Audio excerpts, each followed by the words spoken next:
En des temps immémoriaux, le jardin d'Éden était un endroit merveilleux, où les hommes et les animaux vivèrent en communion. Jusqu'au jour où la cupidité des hommes força le saint Dieu Étienne à les punir, ce qui transforma le jardin paradisiaque en cauchemar. Mesdames et messieurs, bonjour et bonsoir à tous et bienvenue dans la vidéo que vous attendez tous, la vidéo que vous attendez depuis facilement 3 ans. L'épisode, le vrai épisode 2 de Mix and Twist. Je sais pas du tout si vous aurez eu vent de sa petite sœur, petit frère, je sais plus exactement comment on dit, du plus jeune qui ne verra sans doute jamais le jour sur la vraie chaîne. Par contre, je vous promets que sur les shorts qui sortiront juste après la sortie de cette vidéo, éclairciront vos lanternes. Et aujourd'hui, comme vous avez pu le deviner via la miniature très discrète ou tout simplement via la petite intro, aujourd'hui on part sur Traptrix Vernusif. Alors, aujourd'hui je vais faire de mon mieux pour rester poli et pour faire le moins de bêtises possible. Sans plus tarder, parce que ça fait déjà 25 fois déjà que je fais cette prise, on va passer tout de suite à la decklist. On commence par jouer 3 Myrcoméphile. Ça veut dire quoi, Myrcoméphile? Ta gueule. J'ai pas vraiment besoin d'expliquer à nouveau ce que font les Traptrix. J'ai juste besoin de rappeler une dernière fois que les effets des Traptrix à la vocation normale, je sais toujours pas c'est qui le débile à Konami qui a oublié de leur mettre un Once Pattern malgré les rééditions. Mais je suis amoureux de lui, mais le problème c'est que c'est à cause de lui qu'on a des FTK. Et Dieu merci, Traptrix ne fait pas partie des cartes dont le FTK est possible / facile à faire. On joue également 3 Mantis parce que c'est une tuto de monstre et Arak Chompa est vraiment un des main events du support. Et l'avoir en main, en fait le simple fait que ces 2 cartes soient devenues des cartes, des one card combo, rend le tout assez impressionnant. On joue aussi Dionyana en x3 parce que malgré ce que j'ai dit lors de la première vidéo, je m'excuse, tu n'es pas la pire, au contraire, le fait que tu n'aies pas de Once Pattern sur son épée normal summon fait tout simplement que tu es acceptable. Ok, c'est simple. On joue également 2 Pudica, pauvre petite fille, elle est venue à la soirée juste pour la drogue. On joue également 2 Arak Chompa. Ce ratio des 2 là, c'est juste parce que elle, en tant que normal summon, c'est la moins bonne parce qu'en fait, si c'est la seule que tu as en main, elle n'est pas vraiment utile. Et Arak Chompa, pareil, c'est pas vraiment une carte que j'ai envie d'avoir en main. C'est une carte que j'ai envie de pouvoir tuto. Parce que si je l'ai déjà en main et que par exemple c'est la seule carte en main, pareil, je vais juste pas m'amuser en fait. Et ensuite, en dernier monstre Traptrix du deck, on joue quand même une Giselle. Parce que vous le verrez avec la suite de la decklist, mais vu qu'on va très rapidement et de manière générale en fait dans les combos Traptrix, se retrouver avec des pièges dans le cimetière, pouvoir accentuer le fait d'avoir plus de pièges on board, c'est pas mal. Surtout vu le nombre de decks qui meurent sous nos pièges à nous, nos pièges très précis à nous. Donc ça c'est déjà tout pour le petit corps Traptrix du main deck. Et on va passer tout de suite à la deuxième partie, la partie main event. On joue 3 Winnie l'ourson. Les Vernusifs trop forts. Leur seul défaut c'est qu'ils lock en effet de terre, ce qui donc n'est pas un défaut. Winnie l'ourson, lui, quand il est discard, il permet de piocher 1 puis du SP1 du grave, donc très fort et permet d'entre guillemets combler le vide qu'ils font en se défaussant avec d'autres cartes. On joue 2 éveillés. Pareil, lui dit que je le défausse pour Foolish 1 et pour pouvoir SP1 du grave. Tous les Vernusifs permettent de SP du cimetière. Tous les petits Vernusifs, pardon, permettent de SP du cimetière, mais ils ont tous un effet différent. Lui me permet de Foolish un monstre terre qui peut être invoqué normalement ou spécialement. Donc par exemple, un peu plus tard dans la decklist, j'ai Bebou Bergram et je ne peux pas Foolish Bergram avec son effet. Et c'est pour ça du coup que j'ai d'autres petites cartes pour me permettre de, entre guillemets, compenser cette petite lacune. On joue également de Lapinou. Lapinou, pareil, on les joue qu'en x2 parce que c'est les cartes qui permettent d'interagir avec d'autres parties. Par exemple, vu que lui c'est pour Foolish, on va... Bon vas-y, je spoil, on joue les Ishizu dans le deck, voilà, ça c'est dit. Lapinou permet de récupérer un Vernusif du cimetière, un monstre terre du cimetière, pardon, et de pouvoir pareil espérer du grave. Alors, on joue qu'une seule colline, parce que c'est de la tuto, et c'est de la tuto exclue au Vernusif, et la seule banque carte Vernusif à les tuto, c'est soit un autre Vernusif si on n'en a pas assez en main, soit c'est... Corolla, la magie continue. Et vraiment, la jouer en 1 c'est largement suffisant. Parce qu'en fait, ça va être de la tuto. Et dans ma version, je préfère plus avoir des choses dans le cimetière que des choses en main. Et je joue pour la même raison, je joue qu'un seul canard. Voilà, vous pouvez faire la référence si vous voulez. C'est lui qui m'a FTK seul. C'est lui qui m'a FTK. C'est lui. Sale bâtard va. C'est lui m'a FTK seul. Il permet d'aller tuto un elfe terre et c'est vraiment la seule raison qui fait qu'il est joué que x1 parce que s'il allait juste tuto un terre, il serait potentiellement à 3 mais vu qu'il a juste tuto un elfe terre, malheureusement bah, ça fait que techniquement il va juste tuto un Ishizu ou un Vernusif. Donc pour moi c'est pas un argument valable pour le jeu x3 puisque pour rappel on joue à la base Traptrix et les Vernusifs sont vraiment là pour épouser les formes du deck. Et du coup vu qu'on joue Vernusif, du coup on joue évidemment quelques techs terre pour pouvoir tout simplement s'amuser à Yu-Gi-Oh! On joue, comme dit précédemment, du coup, on joue les Ishizu en un exemplaire chacun parce qu'on n'a pas le choix de les jouer en un exemplaire chacun. On joue également une seule Vera parce que la carte est trop forte, genre... Et déjà en vrai, estimez-vous heureux que j'ajoute que x1. Estimez-vous heureux que la carte c'est une brique et que j'ai pas de vraie raison de la jouer x3 parce que je vous jure que je le ferai. Son effet c'est que des softs. Donc si je pouvais faire, spé 3 varans en un seul tour, je vous jure que je le ferai.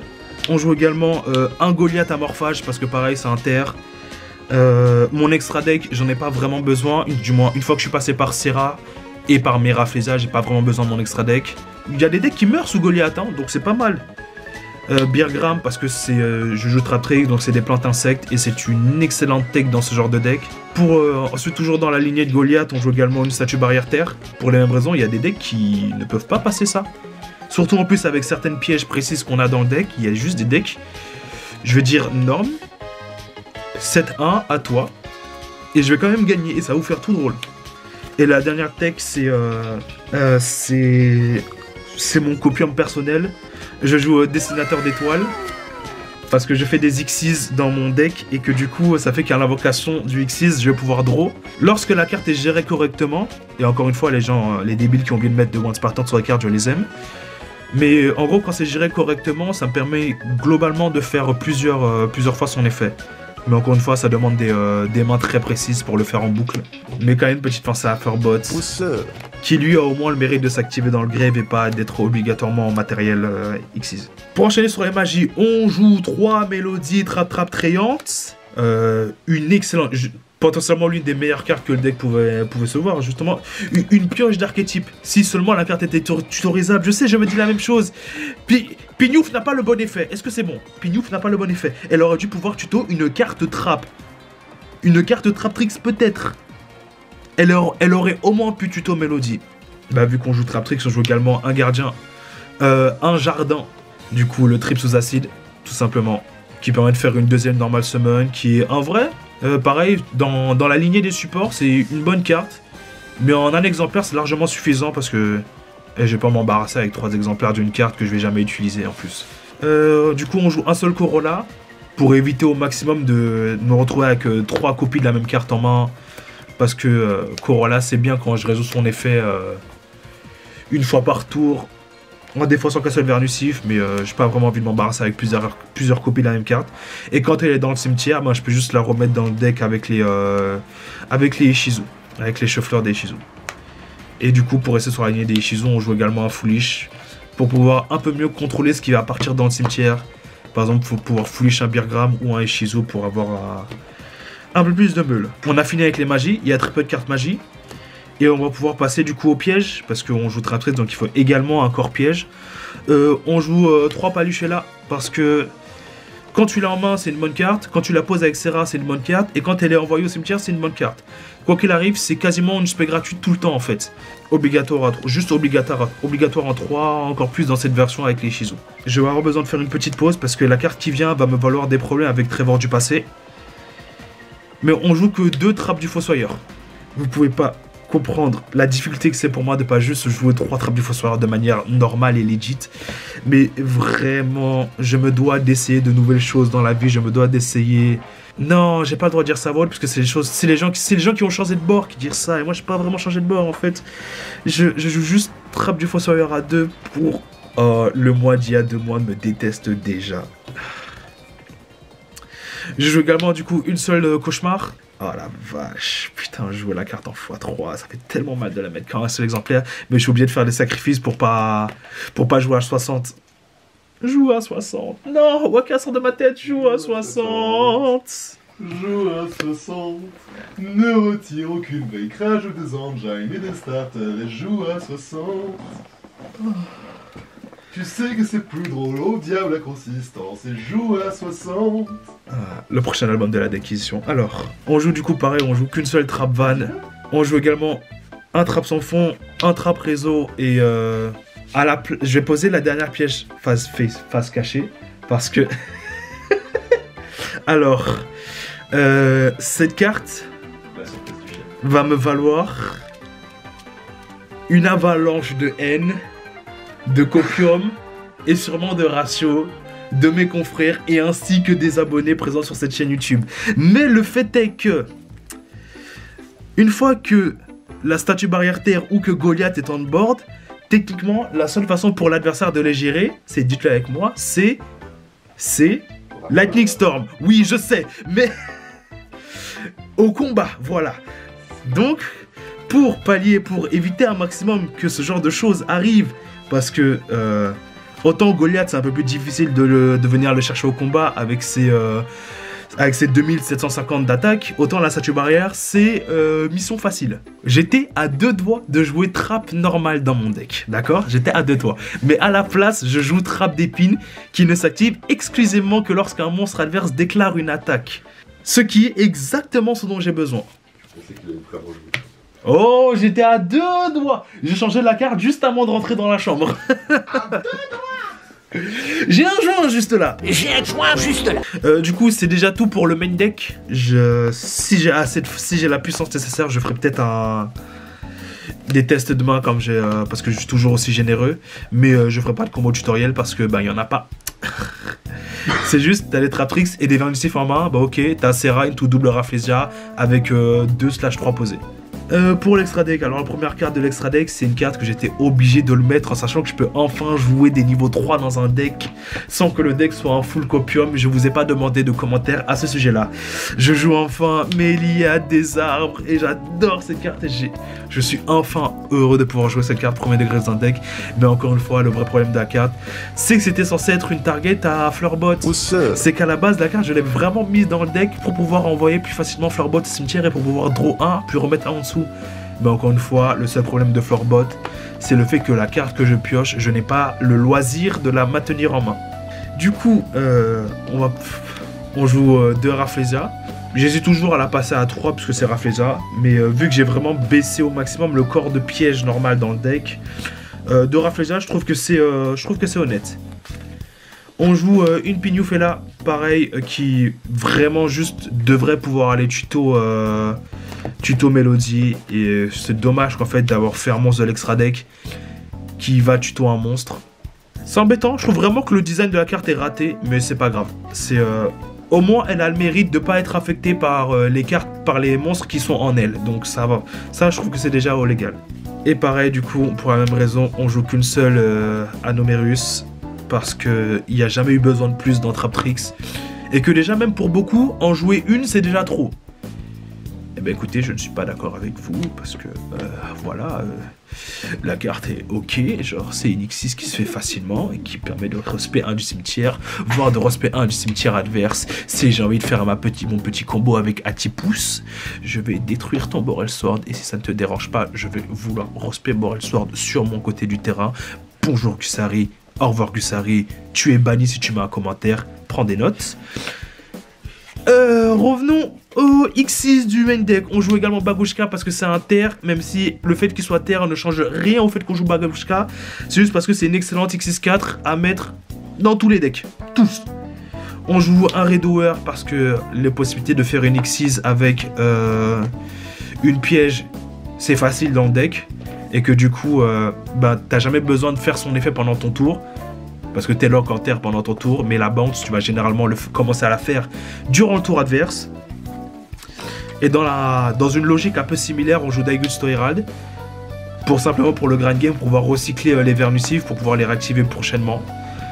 Parce que c'est les Vernusifs, ils te lock le reste de ce tour. Et que du coup, tu peux passer par Daigutsu Herald avant de faire les Vernusifs. C'est tout pour les X6 qu'on joue dans le deck. Et après tout le reste c'est des liens. On joue évidemment 3 Serra parce que c'est toujours la meilleure carte du deck. On joue du coup une seule Cuni. Pareil, il n'y a jamais eu besoin de plus, même si la carte, je la trouve incroyable. Le design de la carte était juste réussi et bah, c'est dommage qu'elle se fasse bâcher sur un mauvais prétexte, c'est tout. On joue un Herald parce que ça peut arriver qu'on ait des Vernusif en main, mais qu'on n'ait pas les matériels nécessaires pour les défausser. Donc juste faire un Herald pour en plus gagner negate, des fois c'est utile. On la met comme ça, les Vernusif en main, si on sent qu'on n'en a vraiment pas besoin pour le prochain tour, parce qu'on a suffisamment de pièges, on pourra très bien se contenter d'utiliser pour negate.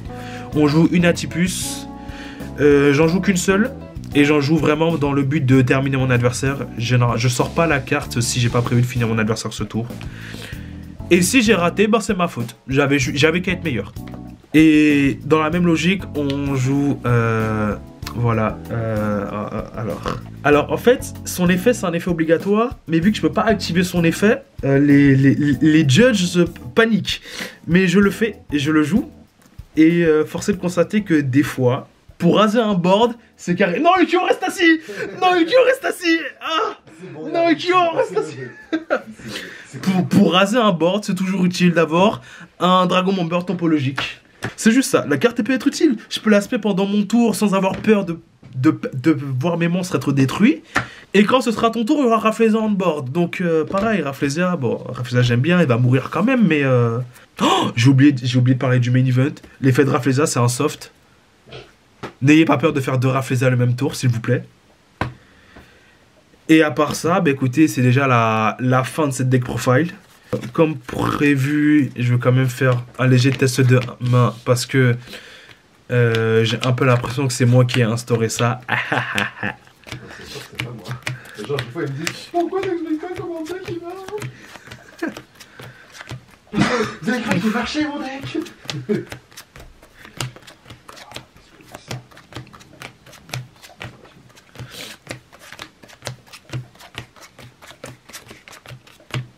Voilà.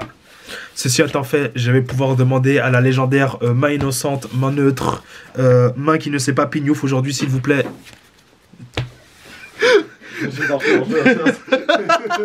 De venir couper le deck.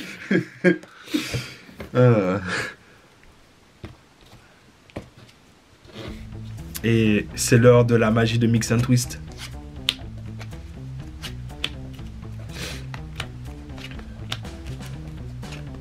Et voilà les enfants, c'est facile.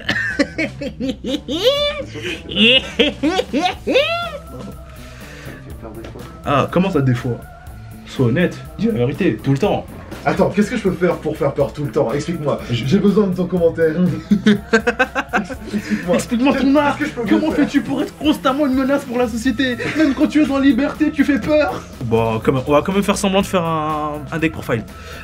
Non mais fait, on va chercher le trip sous acide. Encore une fois, Pudica n'est venu à la soirée juste pour la drogue. On va tout de suite activer la magie de terrain. Oula, ça va manquer de place, pas grave. Paf, on va réincassera. Pouf, réincassera. On va baisser un peu tout ça. On va pouvoir faire tout de suite, sans plus tarder, l'extra norme du terrain. Puis déclarer Myrcoméphile est fait. Ça veut dire quoi, Myrcoméphile? Du coup, vu qu'on a déclaré un effet de monstre Traptrix, on peut aller poser Paluchella avec Serra. On peut tout de suite activer Paluchella pour spé. Paluchella, du coup. Et là, on peut déclarer Fête Serra pour spé du deck et se prendre Nibiru. Mais vous inquiétez pas, là je l'ai fait d'une manière bizarre juste pour montrer jusqu'où on peut aller dans le deck. Mais c'est vraiment très facile de faire... de juste faire Rafflesia en 5ème semaine et de jamais mourir sur le Nibiru. Hein. Je vous rassure, c'est très facile de se prendre Nibiru. Ah non, dans Traptrix c'est trop dur de se prendre Nibiru, genre vraiment.